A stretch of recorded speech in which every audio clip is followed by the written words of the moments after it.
దక్షిణ భారతదేశంలోని పర్వతాల్లో ఓ వింతైన చాలా గౌరవనీయమైన జంతువు ఉంది. దాని కథేంటో ఈరోజు మనం వివరంగా చూద్దాం. సరే, ముందుగా ఓ ప్రశ్నతో మొదలు పెడదాం. దక్షిణ భారతదేశంలోని కొండల్లో నిజంగా అడవి దున్నపోతు అంటే బైసన్ ఉంటుందా? వినడానికి కాస్త వింతగా ఉంది కదా.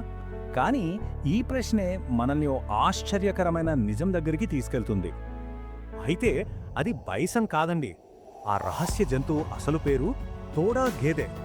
చూడ్డానికి అచ్చం బైసన్లా కనిపిస్తుంది, కానీ ఇది పూర్తిగా వేరే జాతన్నమాట. అసలు ఈ తోడా గేదె అంటే ఏంటి?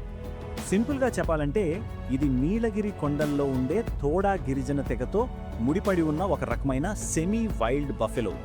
ఆ తెగ పేరు మీదే దీనికి ఆ పేరొచ్చింది. అంతేకాదు ఆ తోడా ప్రజలు ఈ జంతువును చాలా పవిత్రంగా చూస్తారు, పూజిస్తారు కూడా. మరి దీని రూపం, స్వభావం ఎలా ఉంటాయో చూద్దామా? ఇది నిజంగానే ఒక భయంకరంగా కనిపించే జీవి అని చెప్పొచ్చు.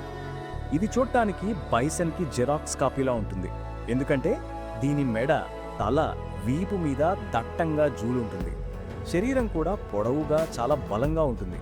కొండ ప్రాంతాల్లో తిరగడానికి వీలుగా దీని కాళ్ళు పొట్టిగా చాలా దృఢంగా ఉంటాయి. మన సాధారణ గేదెలకున్నట్టు దీనికి మూపురం గాని గంగడోలు గాని ఉండవు. ఇవన్నీ దీన్ని చాలా ప్రత్యేకంగా చూపిస్తాయి. ఇక కొమ్ముల విషయానికొస్తే అవి చాలా స్పెషల్. తలకి రెండు వైపులా వెడల్పుగా మొదలై అలా పైకి వెళ్ళి లోపలికి ఓ అందమైన అర్ధచంద్రాకారంలో వంగి ఉంటాయి. ఈ కొమ్ముల షేపే దీనికో ప్రత్యేకమైన లుక్ ఇస్తుంది. ఇప్పుడు దీని స్వభావం గురించి మాట్లాడుకుందాం. మనం రోజు చూసే పెంపుడు గేదెకి దీనికి అస్సలు పోలికే లేదు. ఇది సెమీ వైల్డ్ అన్నమాట. అంటే సగం అడవి జంతువు. అందుకే చాలా ఉగ్రంగా ఉంటుంది. కొత్త వాళ్ళు దగ్గరికెళ్తే చాలా ప్రమాదం. అన్నింటికన్నా ముఖ్యమైన విషయం ఏంటంటే ఇది కేవలం తోడా ప్రజల మాట మాత్రమే వింటుంది, వాళ్లకే లొంగుతుంది.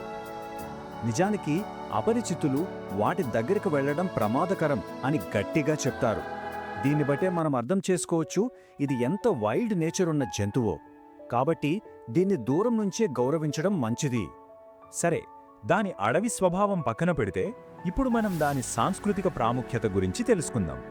ఎందుకంటే ఇది కేవలం ఒక జంతువు మాత్రమే కాదు, అంతకంటే చాలా ఎక్కువ. ఇదే ఇక్కడ అసలైన పాయింట్. తోడా తెగ వాళ్లకి ఇది కేవలం ఒక జంతువు కాదు, దేవుడితో సమానం. వాళ్ల కల్చర్లో దీనికి అంత పెద్ద స్థానముంది. మరి తోడా ప్రజల జీవితంలో ఈ గేదె పాత్ర ఎంత కీలకమో చూడండి. 1, దీన్ని వాళ్ళు దైవంగా పూజిస్తారు.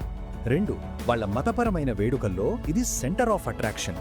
3, చివరికి అంత్యక్రియల్లో కూడా దీనికి ఓ ప్రత్యేకమైన స్థానం కల్పించారు. ఇప్పుడు కొంచెం ప్రాక్టికల్ విషయాలకు వద్దాం. ఈ గేదె పాల దిగుబడి గురించి కొన్ని ఆశ్చర్యకరమైన నిజాలున్నాయి. ఇక్కడ క్వాంటిటీ కన్నా క్వాలిటీనే ముఖ్యమని చెప్పాలి. ఒక పాడి కాలంలో అంటే దాదాపు 10 నెలల్లో ఇది యావరేజ్గా 500 కిలోల పాలు ఇస్తుంది. ఈ నంబర్ గుర్తుపెట్టుకోండి. 500 కిలోలు అంటే రోజుకి లెక్కేస్తే కేవలం 2 నుంచి 3 లీటర్లు మాత్రమే. మామూలు పాడి గేదెలతో పోలిస్తే ఇది చాలా చాలా తక్కువ. కానీ కథ ఇక్కడితో అయిపోలేదు. అసలైన ట్విస్ట్ ఇక్కడే ఉంది.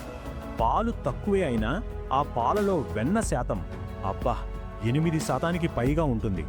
ఇది నమ్మశక్యం కాని విషయం కదా. ఈ చార్ట్ చూస్తే మనకు ఇంకా క్లియర్గా అర్థమవుతుంది.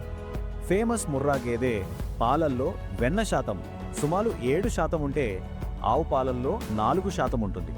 కానీ తోడా గేదె పాలల్లో 8% కన్నా ఎక్కువ ఉందంటే దాని క్వాలిటీ ఏ రేంజ్లో ఉందో ఊహించుకోవచ్చు. ఇప్పటివరకు మనం తెలుసుకున్న విషయాలన్నింటినీ కలిపి చూద్దాం. ఈ జంతువు యొక్క అడవి స్వభావానికి, దాని పవిత్రమైన పాత్రకి మధ్య ఉన్న ఆ బంధం ఏంటో అర్థం చేసుకునే ప్రయత్నం చేద్దాం. ఈ టేబుల్ చూడండి. తోడా గేదెకున్న 2 విభిన్నమైన ముఖాలను ఎంత చక్కగా చూపిస్తుందో. ఒకవైపు అది ఉగ్రమైన అడవి జంతువు, ఇంకోవైపేమో పవిత్రమైన దైవస్వరూపం. పాలు తక్కువ ఇచ్చినా దాని సాంస్కృతిక విలువకు కొలమానమే లేదు. అపరిచితులకు లొంగదు, కాని తన తెగకు మాత్రం పూర్తిగా కట్టుబడి ఉంటుంది. చివరగా ఒక ఆలోచింపజేసే ప్రశ్న. ఇంత ఉగ్రమైన, ఎవరికీ లొంగని జంతువు ఒక గిరిజన తెగకు ఆరాధ్యదైవంగా ఎలా మారింది?